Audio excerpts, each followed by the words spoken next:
রেজাল্টের দিন সকাল থেকে বাসার পরিবেশটা অন্যরকম।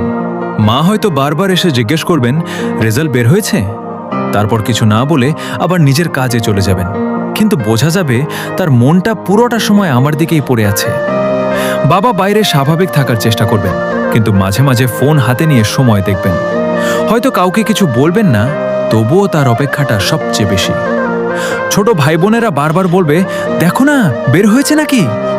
পাশের বাড়ির চাচা, গ্রামের বড় ভাই, বন্ধু, আত্মীয় সবাই জানতে চাইবে কেমন হলো। আর আমি হাত কাঁপতে কাঁপতে মোবাইলে রোল নম্বর লিখব। মনে হবে এই কয়েক সেকেন্ড যেন অনেক দীর্ঘ।